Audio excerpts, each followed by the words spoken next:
नमस्कार, मैं विशाखा ठाकुर। स्वागत है आप सभी का 3.0 टीवी में। पेश है आज की मुख्य खबरें।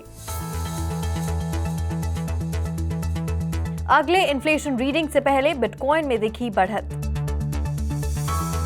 क्रिप्टो कस्टोडियन कॉपर ने सीरीज सी फंडिंग राउंड में जुटाए $196 मिलियन। बाइनेंस पर यूके की सहायक शेयर होल्डर द्वारा लगाया गया गलत वित्तीय विवरण दाखिल करने का आरोप। NFT इंफ्रास्ट्रक्चर कंपनी GOMU ने $5 मिलियन सीड राउंड को किया close. Bitcoin minor Crusoe energy ने साथी फ्लेयर्ड गैस ऑपरेटर GAM को किया एक्वायर। पूर्व टेरर डेवलपर ने नए स्टार्टअप के लिए जुटाए $15 मिलियन। टोर्नेडो कैश प्रतिबंधों पर कॉइन सेंटर ने ट्रेजरी पर दायर किया मुकदमा। कजाकिस्तान की संसद ने नए क्रिप्टो नियमों को किया advance. Crypto data science shop Gauntlet ने डाओ के लिए ट्रेजरी मैनेजमेंट सिस्टम किया लॉन्च। blockchain.com को सिंगापुर के सेंट्रल बैंक से मिली नियामक मंजूरी। और अब खबरें विस्तार से।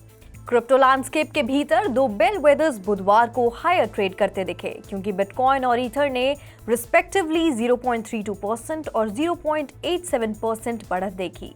इस तरह से बिटकॉइन ने $19,000 से ऊपर ट्रेड किया। फेडरल रिजर्व ऑफिशियल्स को मुद्रास्फीति की गति पर आश्चर्य हुआ है और उन्होंने अपनी पिछली बैठक में संकेत दिया है कि वे उम्मीद करते हैं कि कीमतों में कमी आने तक हायर इंटरेस्ट रेट्स बनी रहेंगी। इन्वेस्टर्स की नजर गुरुवार की CPI रिपोर्ट पर होगी, जिसमें एनुअल इन्फ्लेशन 8.1% बढ़ने की उम्मीद है। कोर इन्फ्लेशन, जिसमें वोलेटाइल फूड और एनर्जी प्राइसेस शामिल नहीं है, कि 6.4% तक बढ़ने की उम्मीद है। ऑयल प्राइसेस को कम करने के लिए पिछले हफ्ते OPEC के फैसले के बाद तेल की कीमतों में बढ़त की संभावना है। यूएस और सऊदी अरेबिया के बीच दरार एनर्जी मार्केट्स में एडिशनल हलचल पैदा कर सकती है। Global crypto market cap $920.83 billion है, जो पिछले दिन की तुलना में 0.20% अधिक है। पिछले 24 घंटों में total crypto market volume $43.94 billion है। ऐसे में बिटकॉइन ने पिछले 24 घंटों में 0.26% की बढ़त के साथ $19,105 पर ट्रेड किया, जबकि ईथर को उसी समय के दौरान 0.87% ऊपर जाते हुए $1,293 पर ट्रेड करते देखा गया। वहीं आज सुबह के बुलेटिन कट ऑफ टाइम से पहले IC 15 इंडेक्स ने 27,505 पर ट्रेड किया। यूके गवर्नमेंट के साथ कंपनी की फाइलिंग के अनुसार लंदन स्थित क्रिप्टो कस्टोडियन कॉपर टेक्नोलॉजीज ने इस साल नए फंडिंग में $196 मिलियन जुटाए हैं। नई फंडिंग कंपनी में चल रहे सीरीज सी इन्वेस्टिंग राउंड का हिस्सा है। $196 मिलियन में से $181 मिलियन नए और मौजूदा शेयर होल्डर्स से आए हैं, जबकि बाकी एक कन्वर्टेबल लोन नोट से आए हैं। फर्म के वैल्यूएशन की जानकारी नहीं थी और कंपनी ने 2021 में $16 मिलियन के नुकसान की सूचना दी, जो 2020 में $4.1 मिलियन से काफी ज्यादा है। हालांकि कॉपर ने कमेंट के रिक्वेस्ट का तुरंत कोई जवाब नहीं दिया है।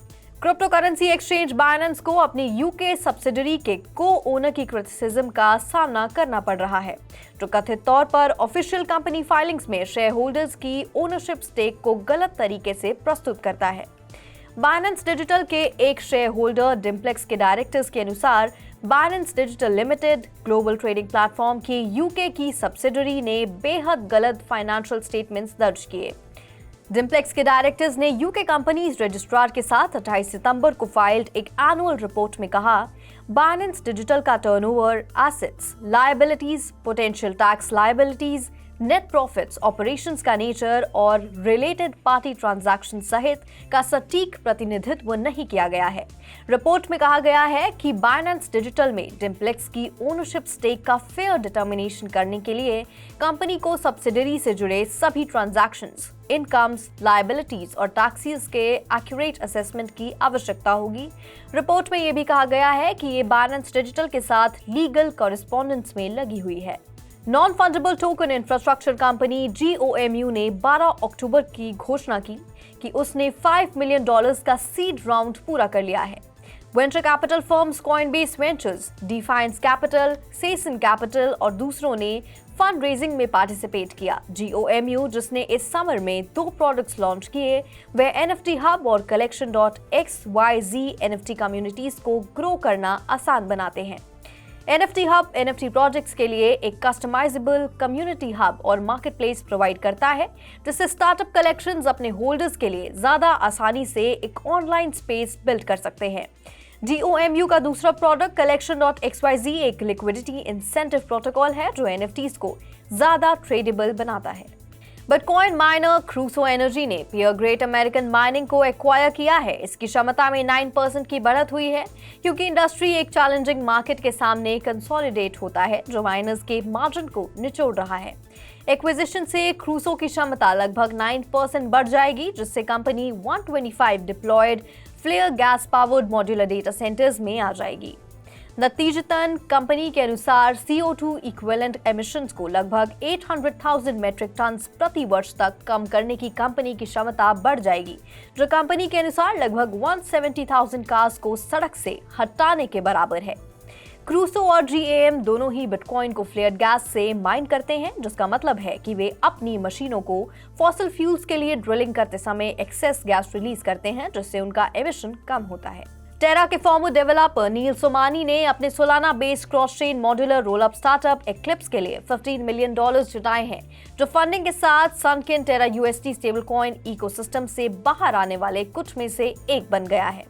सोमानी ने पहले टेरानोवा पर काम किया था, जो एक इथीरियम वर्चुअल मशीन प्रोजेक्ट है जिसे टेरा USD स्टेबल कॉइन इकोसिस्टम को इथीरियम से जोड़ने के लिए डिजाइन किया गया है। हालांकि जब टेरा USD के कोलैप्स के बाद परियोजना समाप्त हो गई तो डेवलपर आगे बढ़ गया और एक्लिप्स प्रोजेक्ट की शुरुआत की गई। सोमानी के अनुसार अगले साल की शुरुआत में एक्लिप्स अपने पहले प्रोटोकॉल रिलीज को ओपन सोर्स करेगा। Washington DC based policy non profit coin centre tornado cash open source software के अप्रूवल पर ट्रेजरी डिपार्टमेंट पर मुकदमा कर रहा है, जिससे उपयोग इथीरियम ब्लॉकचेन ट्रांजैक्शंस को एनोनिमाइज करने के लिए किया जा सकता है।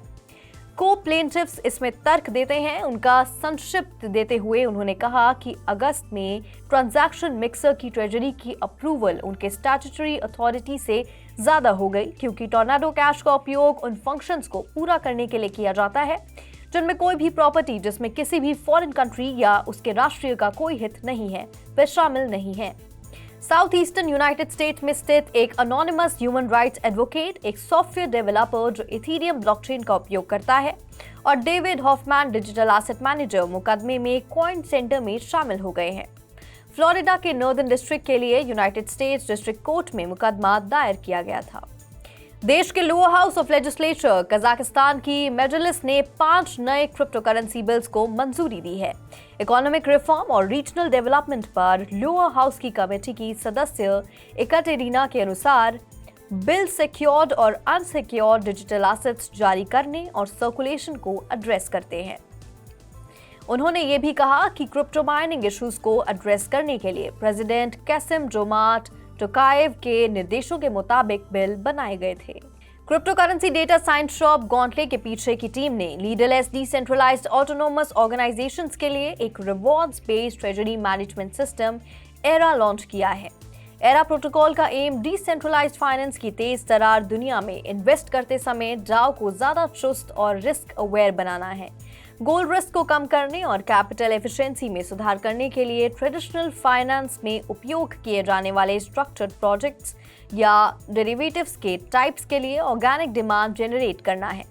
ऐसे में कुछ डाओ पार्टिसिपेंट्स को रिस्क प्रोडक्ट्स के लिए एसेट्स एलोकेट करने के लिए प्रोत्साहित किया जाएगा, जिसके लिए इन्वेस्टमेंट गोल्स को पूरा करने पर उन्हें फीस के साथ रिवॉर्डेड किया जाएगा या डाओ के वेलफेयर को नुकसान पहुंचाने पर दंडित किया जाएगा।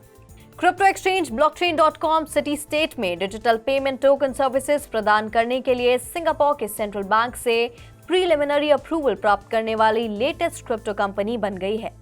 ब्लॉकचेन.com की रेगुलेटरी अप्रूवल कॉइनबेस को फॉलो करती है, जिससे पता चलता है कि इसे 11 अक्टूबर को मॉनेटरी अथॉरिटी ऑफ सिंगापुर के समान सैद्धांतिक अप्रूवल प्राप्त हुआ था। ऐसे में अगर ऑफिशियली मंजूरी दे दी जाती है तो blockchain.com digital payment token services के लिए पहले से ही लाइसेंस प्राप्त कंपनियों में शामिल हो जाएगा, जिसमें क्रिप्टो एक्सचेंज, DBS, विकर्स और independent reserve digital payment solution provider FOMO Pay और crypto friendly payments app Revolut अन्य शामिल हैं।